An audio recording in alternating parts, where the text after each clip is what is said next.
نحمده ونصلي على رسوله الكريم أما بعد أعوذ بالله من الشيطان الرجيم بسم الله الرحمن الرحيم أذن للذين يقاتلون أنهم ظلموا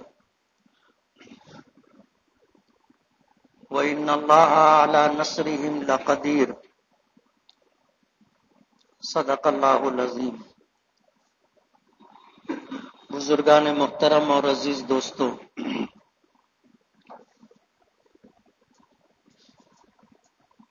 اسلام ایک کامل و مکمل دین اور مذہب ہے، اور اسلام کی بنیادی کتاب قرآن کریم ہے۔ روئے زمین پر جتنے بھی دھرم اور مذاہب پائے جاتے ہیں، اس میں واحد مذہب اسلام ایسا ہے جو انسانی زندگی کے تمام تر پہلوؤں پر مکمل رہنمائی کرتا ہے۔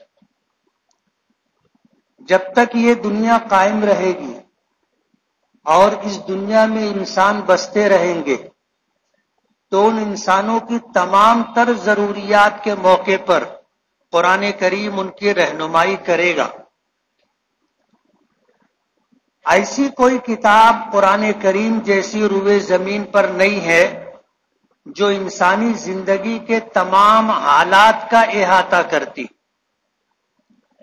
قرآن کریم کی جس آیت کی میں نے تلاوت کی کہ اذن للذین یقاتلون بانہم ظلموا، کہ اللہ تعالیٰ ان لوگوں کو اس بات کی اجازت دیتا ہے کہ وہ اب قتال کریں، جنگ کریں، اس وجہ سے کہ ان پر ظلم کیا گیا ہے۔ وَإِنَّ اللَّهَ عَلَى نَصْرِهِمْ لَقَدِيرٌ، اور اللہ تعالیٰ ان کی مدد کرنے پر پوری طرح قدرت رکھتا ہے۔ روئے زمین پر جتنے گناہ کیے جاتے ہیں، جتنے کرائم کیے جاتے ہیں، ان میں سب سے بڑا ظلم شرک ہے، کہ جس خدا نے اس پوری دنیا کو بنایا، آسمان ہے، زمین ہے اور کائنات کی تمام تر مخلوقات ہیں، جس اللہ نے اسے بنایا اس اللہ کے ساتھ کسی کو شریک کر کے، کسی کو اس کا ساجی بنا کر کے اور کسی کو اس جیسا مان کر کے اس کی بھی پوجا اور عبادت کی جائے، یہ اس روئے زمین کا سب سے بڑا ظلم ہے۔ ان الشرک لظلم عظیم، کہ روئے زمین پر پائے جانے والے گناہوں میں سب سے بڑا گناہ اور ظلم میں سب سے بڑا ظلم اللہ کی ذات میں، اللہ کی صفات میں کسی کو شریک کرنا ہے۔ ماضی میں بارہا یہ بات آپ نے سنی کہ 3 چیزیں ہیں۔ ایک، اللہ تعالی کی الوہیت، کہ اس دنیا میں پوجے جانے کے لائق صرف اللہ کی ذات ہے، معبود وہی ہے، الہ وہی ہے۔ دوسری بات وحدانیت، کہ اللہ کی ذات میں، اللہ کی صفات میں کسی شخص کو، کسی چیز کو شریک نہیں کیا جا سکتا، اور اگر کسی نے اللہ کی ذات میں یا صفات میں کسی کو شریک کیا ہے تو یہ روئے زمین کا سب سے بڑا ظلم ہے۔ تیسری چیز اللہ تعالیٰ کی ربوبیت، کہ اس پوری کائنات میں جتنی مخلوقات پائی جاتی ہیں ان تمام مخلوقات کی ہر طرح کی ضرورت پوری کرنے والی ذات صرف اور صرف اللہ رب العالمین کی ذات ہے، یہ اس کی ربوبیت ہے۔ یہ اللہ تعالیٰ کا حق ہے کہ الوہیت اسی کی ہے، وحدانیت اس کی خاصیت ہے اور ربوبیت اس کا خاصہ ہے۔ اللہ تعالیٰ سب کو پالتا ہے، سب کی ضرورت پوری کرتا ہے۔ تو روئے زمین پر کیا جانے والا سب سے بڑا ظلم شرک ہے۔ جو اس دنیا میں شرک کرتے ہیں اور شرک کرتے کرتے اس دنیا سے چلے گئے تو ان کی بخشش نہیں ہے۔ قرآن کریم میں اللہ پاک نے فرمایا ان اللہ لا یغفر ان یشرک بہ ویغفر ما دون ذلک لمن یشاء، کہ بے شک اللہ تعالی نہیں بخشے گا اس شخص کو جس نے اللہ کے ساتھ شرک کیا ہے، وَيَغْفِرُ مَا دُونَ ذَلِكَ لِمَن يَشَاءُ، اور شرک کے علاوہ اگر کسی نے کوئی گناہ کیا ہے تو یہ اللہ کی مشیت اور اللہ کے اختیار کی بات ہے کہ اللہ پاک چاہیں تو معاف کر دے، چاہیں تو سزا دے، مواخذہ کرے، اور چاہیں تو معاف کر دے۔ شرک کی معافی نہیں ہے۔ اگر کوئی شرک کی حالت میں مر جاتا ہے تو وہ ایمان سے محروم ہو کر کے شرک کے ساتھ اللہ کی بارگاہ میں پہنچا تو اس کی بخشش نہیں ہے، یہ حرف آخر ہے، اللہ کا فیصلہ ہے۔ اس کے بعد اگر دنیا کی تاریخ اٹھا کر کے آپ دیکھو گے تو دنیا کی تاریخ میں یہ چیز آپ کو ملے گی کہ ظلم کے ساتھ کسی کا اقتدار باقی نہیں رہتا۔ وجہ اس کی یہ ہے کہ اس پوری کائنات میں انسان کو اللہ نے اشرف المخلوقات بنایا ہے۔ ہمارے آقا جناب رسول اللہ صلی اللہ علیہ وسلم نے فرمایا ان الدنیا خلقت لکم، کہ یہ دنیا اللہ نے تمہارے لیے پیدا کی ہے۔ آسمان ہمارے لیے، زمین ہمارے لیے، چاند سورج ستارے ہمارے لیے، اور کائنات کی بے شمار مخلوقات، اللہ نے ان کو ہماری سیوا اور خدمت کے لیے پیدا کیا ہے۔ وَإِنَّكُمْ خُلِقْتُمْ لِلْآخِرَةِ، اور اللہ نے تم کو آخرت کے لیے پیدا کیا ہے۔ یہ دنیا اول اور آخر نہیں ہے، اس دنیا سے پہلے بھی اور دنیا تھی۔ اس دنیا میں آنے سے پہلے بچہ ماں کے پیٹ میں تھا، ماں کے پیٹ میں آنے سے پہلے یہ بچہ عالم ارواح میں تھا۔ جسم اللہ نے اسے اس دنیا کے لیے عطا کیا ہے۔ ماں کے پیٹ میں ہمارا جسم بنتا ہے اور ہم میں جو روح ہے اللہ اس جسم میں ایک مخصوص مقررہ مدت پر ڈالتا ہے، اور اس جسم میں یہ روح اللہ کے حکم کے مطابق جب تک اللہ چاہتا ہے رہتی ہے، اور ایک وقت آتا ہے وہ روح اس جسم سے نکل جاتی ہے تو ہماری ڈیتھ ہو جاتی ہے۔ اصل چیز روح ہے، پہلے عالم ارواح میں تھی، پھر جب اللہ نے ہمیں اس دنیا میں بھیجنے کا فیصلہ کیا تو ماں کے پیٹ میں ہمیں بنایا، اور جب ہمارا جسم بنا تو اللہ نے اس میں روح ڈال دی، اور پھر اس روح اور جسم کے ساتھ ہم اس دنیا میں آئے، اور ایک مقررہ وقت تک ہم رہیں گے۔ اس کے بعد ہمارے جسم سے یہ روح نکال لی جائے گی اور یہ جسم ختم ہو جائے گا۔ لیکن اس دنیا کے بعد ایک دنیا اور بھی ہے جسے عالم برزخ کہتے ہیں، یعنی قیامت، اس دنیا کے ختم ہونے تک کا جو زمانہ ہے یہ برزخ کا زمانہ کہلاتا ہے۔ اس میں یہ روح رہے گی، نیک ہے اللہ علیین میں رکھیں گے، اور اگر گنہگار ہے تو اسے سجین میں رکھیں گے۔ جب یہ دنیا ختم ہو جائے گی، قیامت آئے گی، اس کے بعد ایک دنیا ہے جسے عالم آخرت کہا جاتا ہے۔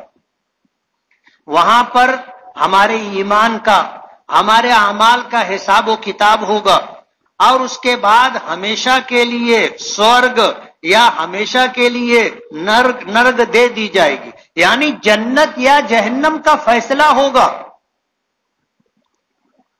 یہ ہمارا عقیدہ ہے، یہ ہمارا عقیدہ ہے۔ ہمارا عقیدہ یہ نہیں ہے کہ مریں گے تو دوبارہ پھر زندہ کیے جائیں گے اور اسی دنیا میں رکھا جائے گا، یہ ہمارا عقیدہ نہیں۔ ایک مرتبہ اس دنیا میں آدمی آتا ہے اور ایک مرتبہ آنے کے بعد دوبارہ اس دنیا میں نہیں آئے گا۔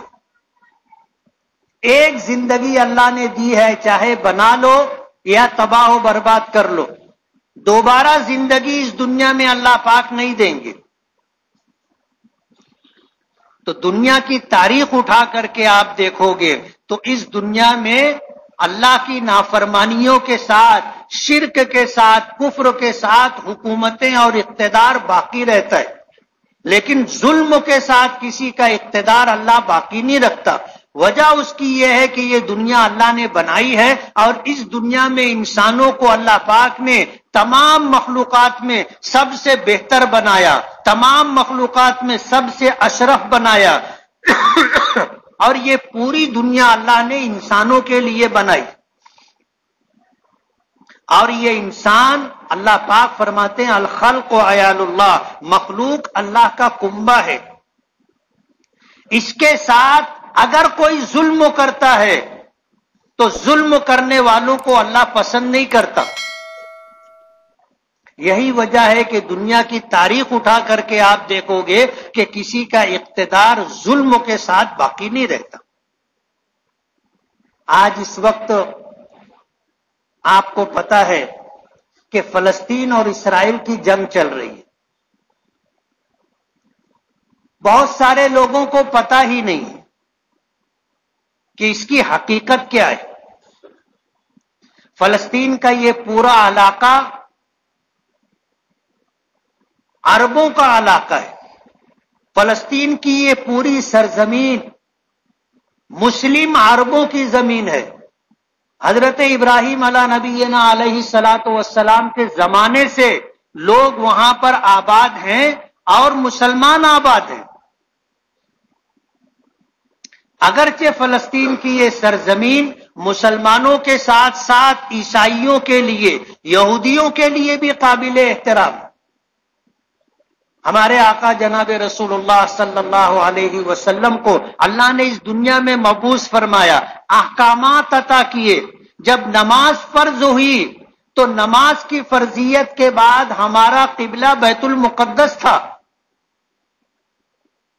16-17 مہینے نبی کریم صلی اللہ علیہ وسلم نے بیت المقدس کی طرف رخ کر کے نماز پڑھی۔ جن لوگوں کو اللہ نے حج کی اور عمرے کی سعادت عطا کی ہے اور جو لوگ اس سرزمین پر پہنچے ہیں اور جغرافیائی اعتبار سے اگر ان کو علم ہے تو اس بات کو جان کر کے انہیں یہ خوشی ہوگی کہ حضور پاک صلی اللہ علیہ وسلم کو جب نبوت ملی، احکامات ملے، نماز فرض ہوئی تو نماز کی فرضیت کے ساتھ ہمارا قبلہ بیت اللہ نہیں تھا، ہمارا قبلہ بیت المقدس تھا۔ اور یہی بیت المقدس ہم سے پہلے دوسری امتوں کا بھی قبلہ رہا ہے۔ جتنی قومیں گزری اور انبیاء کرام علیہم الصلاۃ والسلام اور ان کی امتیں آئیں، سب کا قبلہ بیت المقدس تھا۔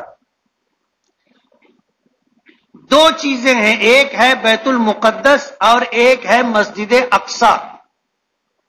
یہ دونوں الگ الگ عمارتیں ہیں۔ عام طور پر جو ایک پیلا گنبد بتایا جاتا ہے لوگ اس کو مسجد اقصی سمجھتے، وہ بیت المقدس ہے، مسجد اقصی نہیں ہے۔ اور اس عمارت سے کافی فاصلے کے اوپر ایک مسجد ہے جسے بیت المقدس کہا جاتا ہے۔ تو یہ بیت المقدس جو آپ گنبد الصخرہ دیکھتے ہیں، پیلا گنبد دیکھتے ہیں، اس کے نیچے ایک پتھر کی بڑی چٹان ہے جو اندر سے کھوکھلی ہے۔ یہ پتھر کی چٹان قبلہ اول تھی۔ جب نماز فرض ہوئی، حضور پاک صلی اللہ علیہ وسلم کو حکم ہوا نماز پڑھنے کا، تو قبلہ بیت المقدس تھا۔ تو آپ اس طرح نماز پڑھا کرتے تھے کہ آپ کے سامنے کعبہ بھی ہوتا تھا اور اسی رخ پر آگے بیت المقدس بھی ہوتا تھا۔ لیکن جب اللہ کے رسول صلی اللہ علیہ وسلم ہجرت کر کے مدینہ منورہ تشریف لائے تو مدینہ منورہ کا محل وقوع ایسا تھا کہ مدینہ منورہ کے ایک طرف بیت المقدس اور دوسری طرف بیت اللہ، اور مدینہ منورہ بیچ میں۔ ظاہر بات ہے مکہ مکرمہ میں تو یہ بات ممکن تھی کہ بیت اللہ بھی سامنے ہو اور بیت المقدس کی طرف رخ ہو۔ مدینہ منورہ میں یہ بات ممکن نہیں تھی۔ مدینہ منورہ میں اگر کوئی شخص بیت المقدس کی طرف رخ کرتا ہے تو بیت اللہ کی طرف پیٹھ ہوگی، اور اگر بیت اللہ کی طرف اپنا رخ کرتا ہے، منہ کرتا ہے، تو اس کی پیٹھ بیت المقدس کی طرف ہوگی۔ مدینہ منورہ میں رہ کر کے ممکن نہیں ہے کہ دونوں کی طرف نماز میں آدمی رخ کر سکے، کہ بیک وقت اس کا رخ بیت اللہ کی طرف بھی ہو اور بیت المقدس کی طرف بھی ہو، یہ چیز ممکن نہیں۔ اللہ کے رسول صلی اللہ علیہ وسلم ہجرت کر کے مدینہ منورہ پہنچے تو آپ بیت المقدس کی طرف رخ کر کے نماز پڑھتے رہے، اور اس طرح 16 یا 17 مہینے آپ نے مدینہ منورہ میں بیت المقدس کی طرف رخ کر کے نماز پڑھی۔ اور آپ کی منشا یہ تھی، آپ کی چاہت یہ تھی کہ آپ کے جد امجد حضرت ابراہیم علیہ السلام نے جس گھر کی اللہ کے حکم پر تعمیر کی تھی، بیت اللہ اور کعبہ کی، اسے بیت اللہ قرار دیا جائے، اسے کعبہ قرار دیا جائے، اور اس کی طرف رخ کر کے نماز پڑھنے کا اللہ پاک حکم عطا کرے۔ دوسرے پارے کی شروعات میں آپ دیکھو گے یہی واقعہ ہے، یہی واقعہ ہے۔ قد نرا تقلبک وجہک فی السماء، اللہ کے رسول صلی اللہ علیہ وسلم بار بار آسمان کی طرف دیکھا کرتے تھے، نماز سے پہلے اور نماز کے بعد، اور منشا یہ تھی کہ اللہ پاک بجائے بیت المقدس کے بیت اللہ کو قبلہ قرار دے دے، اور ہمیں حکم ہو کہ ہم اپنی نمازوں کا رخ، نمازوں میں اپنا رخ بیت اللہ کی طرف کریں۔ حضور کی یہ چاہت تھی، لیکن ظاہر بات ہے یہ فیصلہ اللہ کی طرف سے، اللہ نے حکم دیا، بیت اللہ بیت المقدس کو بنایا تو ہمیں قبلہ بیت المقدس کا دیا گیا، تو ہم اسی طرف رک کر کے نماز پڑھتے رہے۔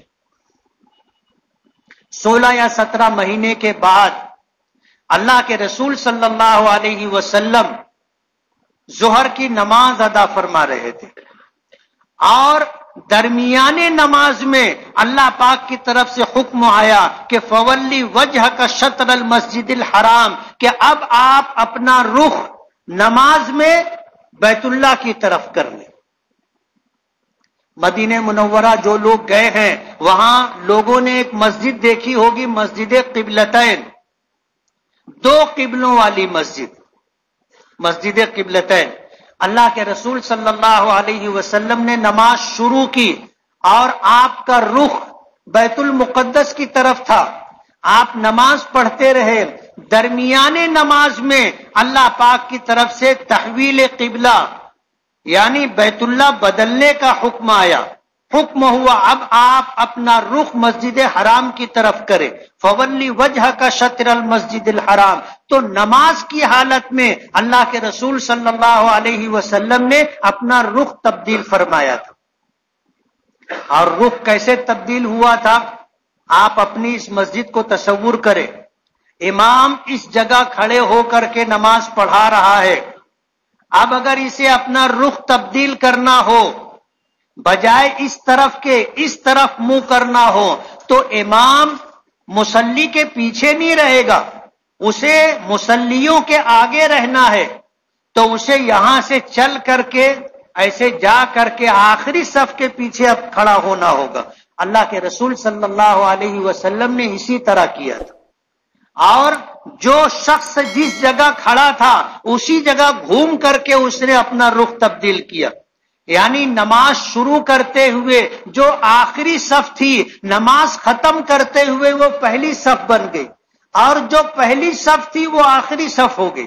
یہ تحویل قبلہ۔ مدینہ منورہ میں ایک مسجد ہے، مسجد قبلتین، وہاں پر تحویل قبلہ کا حکم نازل ہوا تھا۔ تو 16 یا 17 مہینے ہمارا قبلہ اول بیت المقدس رہا ہے، اور یہی وہ سرزمین ہے جہاں سے نبی کریم صلی اللہ علیہ وسلم کو معراج پر لے جایا گیا تھا، یہی وہ سرزمین ہے جس سے اسلام کی بے شمار تاریخیں وابستہ ہیں۔ یہ تو مسلمانوں کے لیے قابل احترام ہے ہی، عیسائیوں کے لیے بھی یہ شہر قابل احترام ہے۔ وجہ اس کی یہ ہے کہ حضرت عیسیٰ علیہ السلام کی پیدائش اسی سرزمین پر ہوئی ہے، اور بغیر باپ کے اللہ نے حضرت عیسیٰ علیہ السلام کو پیدا کیا تھا۔ اس سرزمین پر میرا 4 مرتبہ جانا ہوا ہے، تاریخی اعتبار سے میں نے سارے مقامات دیکھے، اور یہ سرزمین بنی اسرائیل کے علماء کا بھی مسکن رہی ہے۔ حضرت ابراہیم کو، اور پھر حضرت موسیٰ ہیں، حضرت داؤد ہیں، حضرت سلیمان ہیں، حضرت زکریا ہیں، حضرت یحییٰ ہیں، حضرت اسحاق ہیں، حضرت یعقوب ہیں، حضرت یوسف ہیں، یہ انبیاء بنی اسرائیل رہے، اور یہ مقدس سرزمین ان کا جائے مقام اور مسکن رہی ہے۔ اس لیے یہودیوں کے لیے بھی یہ جگہ قابل احترام، لیکن شروع دن سے یہاں پہ جو لوگ آباد رہے وہ عرب رہے، اور ان کا مذہب اسلام رہا، اور یہ سرزمین بار بار جنگوں کی زد میں آتی رہی، اجاڑی جاتی رہی، بستی رہی، پھر اجاڑی جاتی رہی، اور جب اسلام آیا، ہم لوگوں کو اسلام ملا، اور حضرت عمر فاروق رضی اللہ تعالی عنہ کا دور آیا، تو اس زمانے میں مسلمانوں نے یہودیوں سے یہ جگہ حاصل کی دوبارہ۔ یہودیوں نے یہ جگہ عربوں سے چھینی تھی، اور مسلمانوں کا قتل عام کیا تھا۔ حضرت عمر فاروق کا زمانہ آیا تو حضرت عمرو ابن عاص اور حضرت ابو عبیدہ ابن الجراح رضی اللہ تعالی عنہ، جب اسلامی سلطنت کی وسعت ہونے لگی تو اسلامی فوج بیت المقدس تک پہنچی، اور بیت المقدس کا محاصرہ کر لیا، اور مسلمانوں کی چاہت یہ تھی کہ خوریزی نہ ہو، مقابلہ نہ ہو، بلکہ صلح کے ذریعے سے یہ ہمیں فتح حاصل ہو جائے۔ محاصرہ رہا، اور محاصرے کے ساتھ مسلمان اس جگہ کو حاصل نہیں کر سکے۔ اس وقت جو یہودی تھے، اس وقت جو وہاں برسر اقتدار قابض لوگ تھے، عیسائی، انہوں نے اپنی کتابوں کو دیکھ کر کے ان کے راہبوں نے یہ فیصلہ کیا کہ اسے اس شخص کے سپرد کیا جائے گا جس میں یہ خوبیاں پائی جاتی ہوں۔ انہوں نے کہا کہ تم اپنے امیر، اپنے بادشاہ، اپنے امیر کو بلاؤ، ہم قلعے کی چابی ان کے حوالے کریں گے۔ حضرت عمرو بن عاص رضی اللہ تعالی عنہ نے جب یہ پیغام حضرت عمر فاروق رضی اللہ تعالی عنہ تک پہنچایا تو حضرت عمر فاروق رضی اللہ تعالی عنہ تیار ہو گئے، اور آپ نے سفر شروع کیا مدینہ منورہ سے، ساتھ میں اپنے غلام کو لیا، اور راستے کے لیے توشہ پانی لیا اور نکل پڑے۔ یہ طے ہوا تھا کہ ایک منزل تک میں اونٹ پر بیٹھوں گا، تم اونٹ کی نکیل پکڑ کر چلو گے، اور دوسری منزل سے تم اونٹ پر بیٹھو گے، میں نکیل پکڑ کر کے چلوں گا۔ اس طرح سفر کرتے کرتے جب بیت المقدس پہنچے تو غلام کے اونٹ پر بیٹھنے کی باری تھی، اور حضرت عمر فاروق کی باری نکیل پکڑ کر کے چلنے کی تھی۔ غلام نے کہا کہ امیر المومنین، آپ اونٹ پر بیٹھ جائیں، میں نکیل پکڑ کر کے چلتا ہوں۔ تو حضرت عمر فاروق رضی اللہ تعالی عنہ نے کہا تھا یہ انصاف کے خلاف ہے، یہ ہمارے معاہدے اور انصاف کے خلاف ہے، تمہاری باری اونٹ پر بیٹھنے کی ہے، تم بیٹھو، میں نکیل پکڑ کر کے چلتا ہوں۔ مسلمانوں نے اور فوج کے سربراہ ابو حضرت عمرو ابن عاص وغیرہ نے ایک منزل پہلے حضرت عمر کا استقبال کیا اور گزارش کی کہ آپ اونٹ پر بیٹھ جائیں، اور اس طرح ہم آپ کے ساتھ چلتے ہیں۔ حضرت عمر فاروق نے انکار کر دیا اور اونٹ کی نکیل پکڑ کر کے بیت المقدس تک پہنچے۔ ان کی کتابوں میں یہ لکھا تھا کہ جس کے ہاتھ پر بیت المقدس فتح ہونا ہے وہ جب بیت المقدس آئے گا تو اس کا غلام اونٹ پر بیٹھا ہوگا،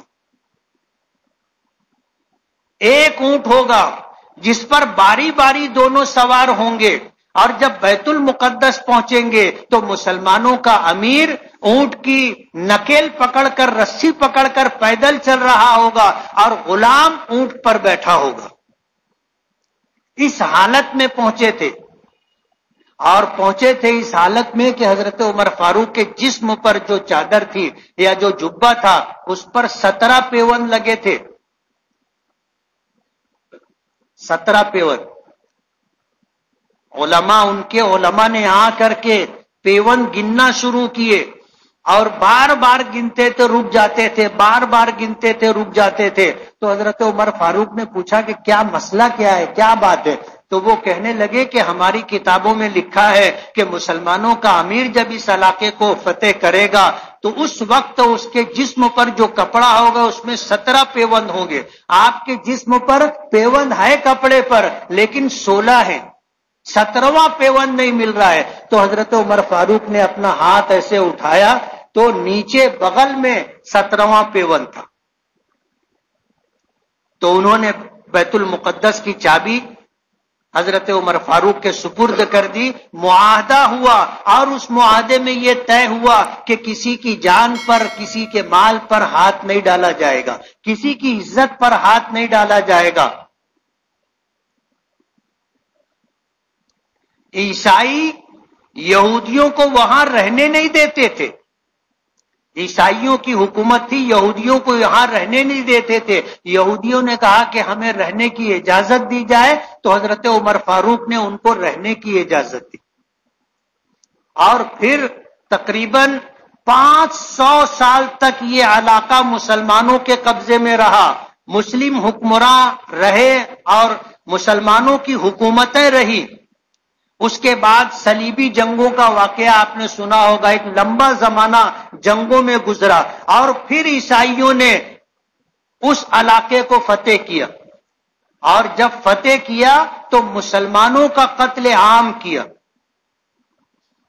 جیسی ان کی تاریخ رہی.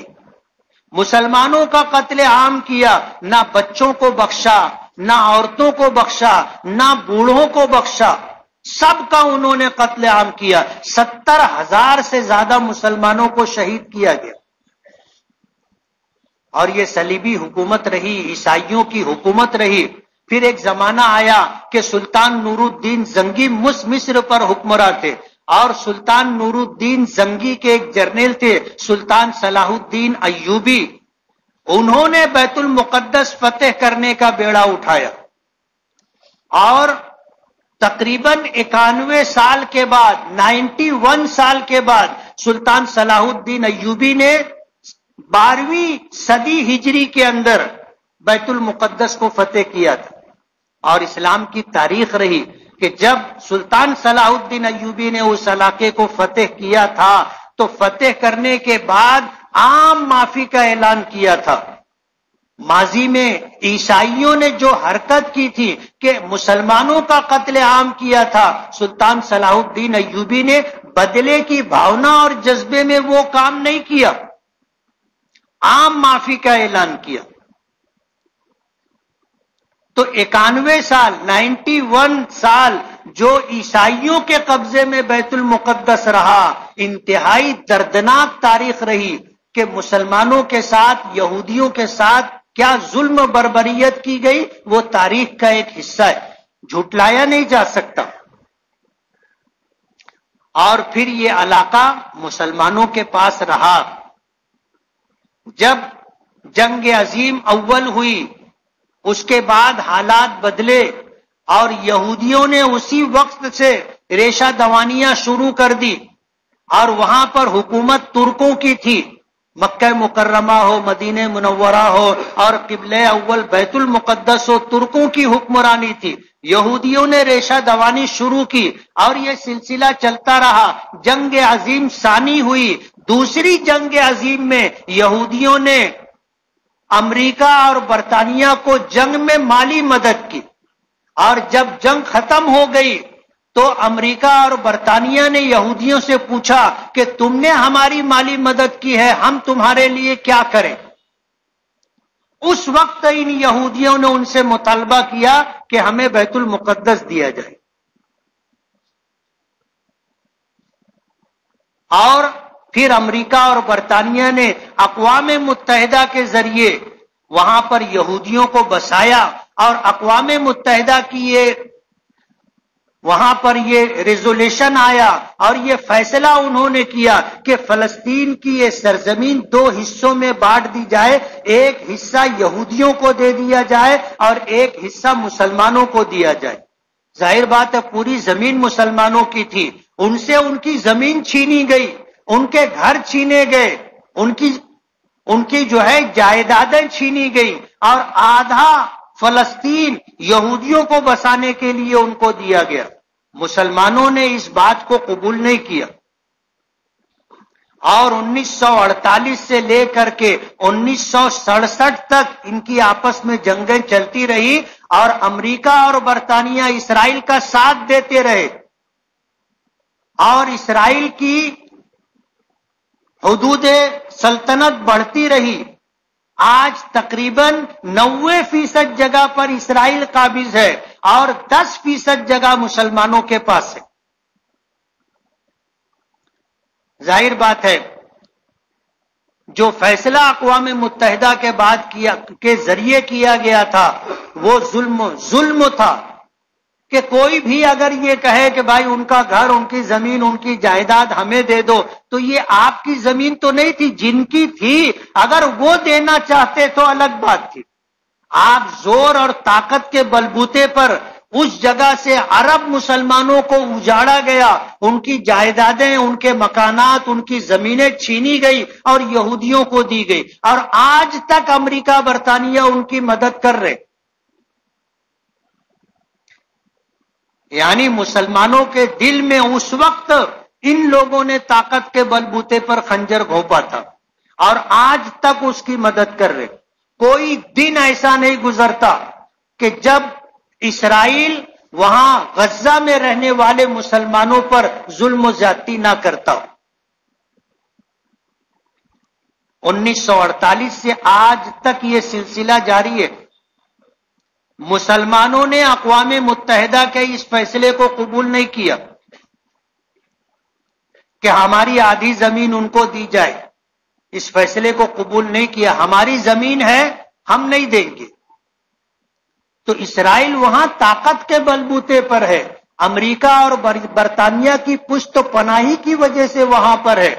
اسی لیے دنیا بھر کی حکومتوں کا اسرائیل کے بارے میں جو فیصلہ رہا ہے، جو پالیسی رہی ہے، وہ پالیسی یہ ہے کہ یہ علاقہ مسلمانوں کا علاقہ ہے، ان کی سرزمین ہے، ان کو دی جائے۔ ہمارے ملک ہندوستان کی بھی خارجہ پالیسی یہی رہی، جواہر لال نہرو رہے ہوں یا ملک میں جو لوگ بھی پالیسی ساز رہے اور ذمہ دار رہے، چاہے گاندھی رہے ہوں یا اس کے بعد جتنے حکمراں رہے، حتیٰ کہ اٹل بہاری واجپئی جب بی جے پی کی سرکار بنی تھی، اس وقت اٹل بہاری واجپئی کی بھی خارجہ پالیسی یہی تھی کہ مسلمانوں کی ایک آزاد ریاست قائم ہو۔ آج بھی ہمارے دیش کی پالیسی بدلی نہیں ہے، ہمارے دیش کی پالیسی یہی ہے کہ حقداروں کو ان کا حق دیا جائے۔ آج اسلام اور مسلم دشمنی کے اندر اگر دیش کے ذمہ داران یہ اعلان کرتے ہیں کہ ہم اسرائیل کے ساتھ کھڑے ہیں تو یہ دیش کی خارجہ پالیسی کے خلاف ہے۔ ہمارے دیش کی خارجہ پالیسی بھی یہی رہی ہے کہ ہم مظلوم فلسطینیوں کے ساتھ ہیں، ان کا حق ہے۔ آپ کے گھر میں اگر کوئی طاقت کے بلبوتے پر گھس جائے اور آدھے گھر پر قبضہ کر لے تو کیا آپ اس کو گوارا کریں گے؟ اور آپ اگر اپنا حق حاصل کرنے کے لیے جدوجہد کریں گے تو کیا اس کو دہشت گردی کہا جائے گا؟ دہشت گردی تو یہ ہے کہ آپ ہمارے گھر میں گھس کے آدھے گھر پر قبضہ کیے ہو، دہشت گردی یہ ہے۔ لیکن آج مظلوم فلسطینیوں کا اگر وہ جدوجہد اور کوشش کرتے ہیں اپنا حق لینے کے لیے تو ان کو دہشت گرد کہا جاتا ہے۔ عجیب صورتحال ہے۔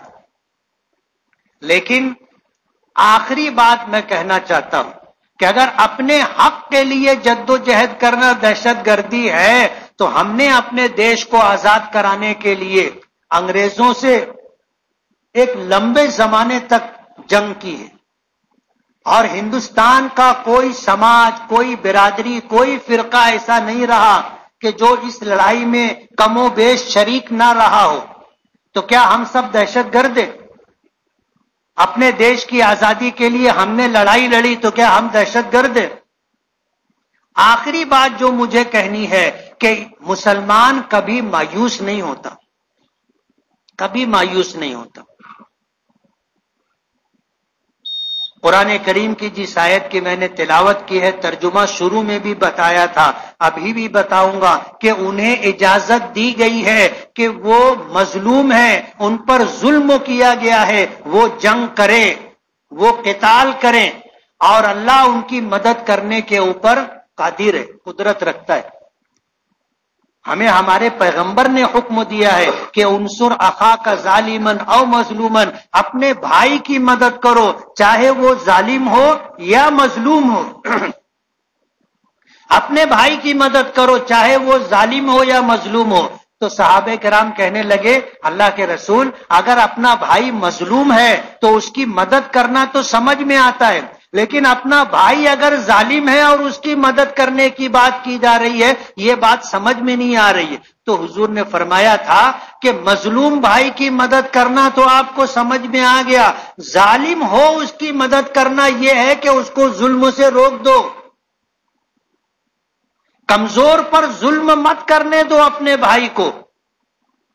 دیکھا جائے تو یہ بھی مظلوم کی مدد ہے، لیکن نتیجے کے اعتبار سے اگر تم یہ چاہتے ہو کہ تمہارا بھائی ظلم کر رہا ہے، اس کا نتیجہ برا نکلنے والا ہے، اس کے حق میں حالات انجام کے اعتبار سے خراب ہونے والے ہیں، تو اپنے ظالم بھائی کو تباہی و بربادی سے بچانے کے لیے اس کو ظلم کرنے سے روکو۔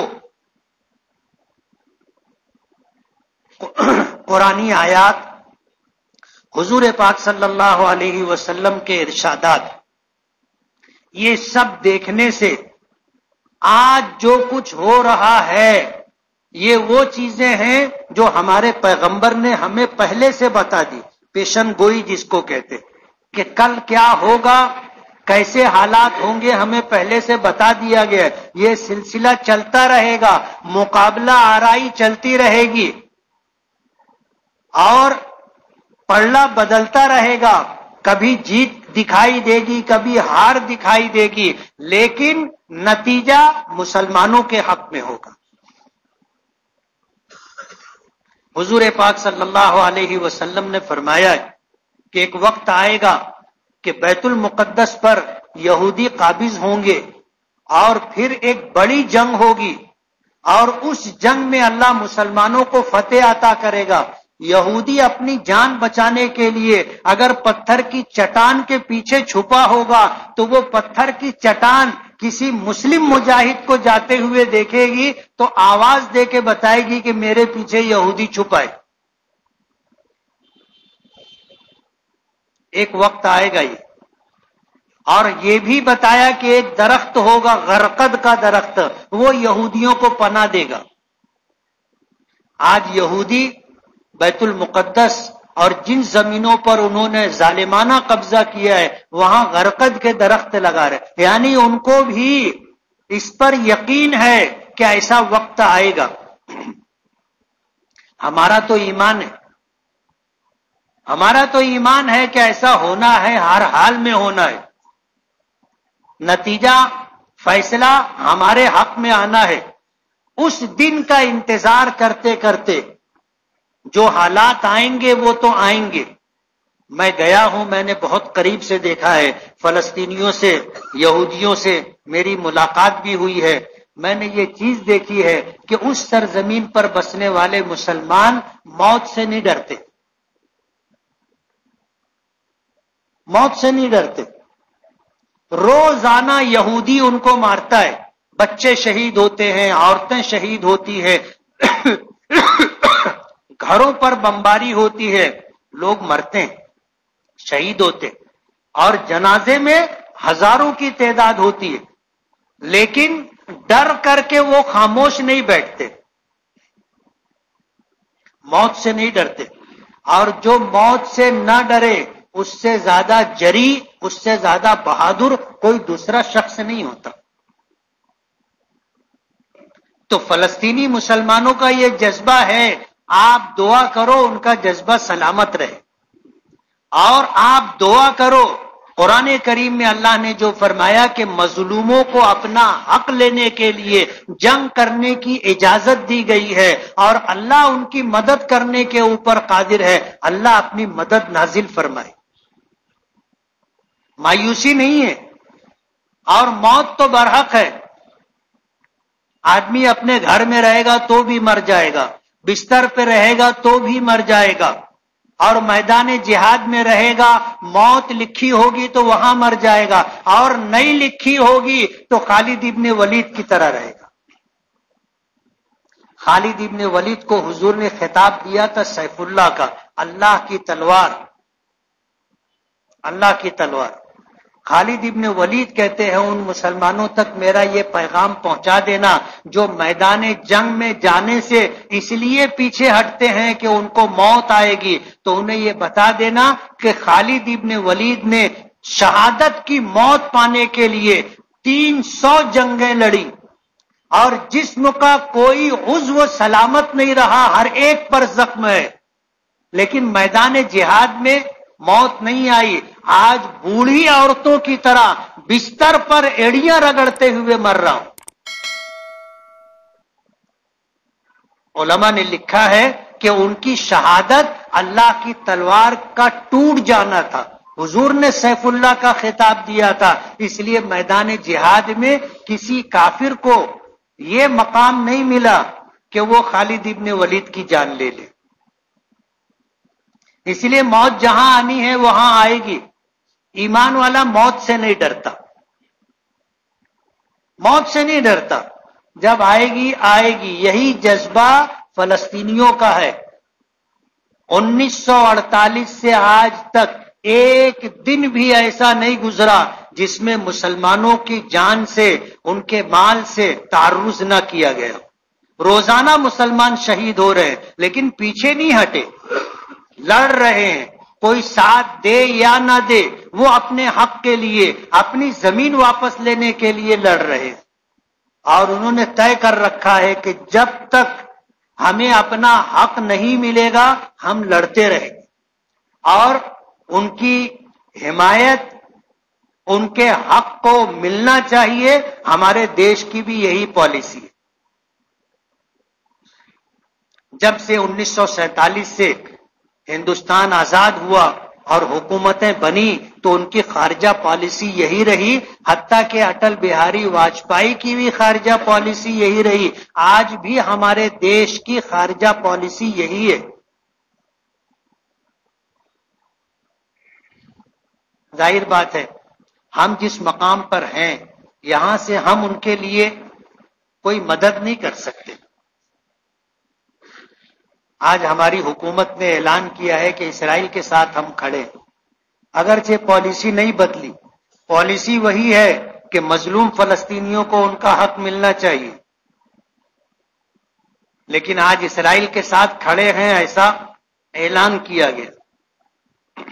ہم مظلوموں کی مدد نہیں کر سکتے تو کم سے کم دعاؤں کا اہتمام کریں۔ حضور نے فرمایا الدعاء سلاح المومن، دعا مومن کا ہتھیار ہے، کرنے والی ذات اللہ کی، اور اللہ کے لیے فیصلہ تبدیل کرنا ہماری اس انگلی کے حرکت دینے سے زیادہ آسان ہے۔ اللہ جب چاہے حالات بدل سکتے، اس لیے مایوسی نہیں ہے۔ ہم جس ذات پر ایمان رکھتے ہیں اس کو پوری قدرت حاصل ہے، اس کائنات میں ہوتا وہی ہے جو اس کا فیصلہ ہوتا ہے۔ اس لیے مظلوموں کو ان کا حق ملے، ان کے لیے جمعیت علماء کی طرف سے شہر کی تمام مسجدوں میں آج کے دن یوم دعا کا اہتمام کیا جائے، یوم دعا کے طور پر آج کے دن کو منایا جائے۔ جمعہ کی نماز میں، نماز کے بعد ہم تو دعا کریں گے، لیکن ہم سب کی ذمہ داری ہے کہ ہم مظلوم فلسطینیوں کے لیے دعا کرتے رہیں، کریں گے نا؟ اور مایوسی نہیں ہے، انشاءاللہ حق غالب رہے گا۔ وآخر دعوانا ان الحمدللہ رب العالمین۔ جن لوگوں نے سنتیں نہ پڑھی وہ سنت پڑھ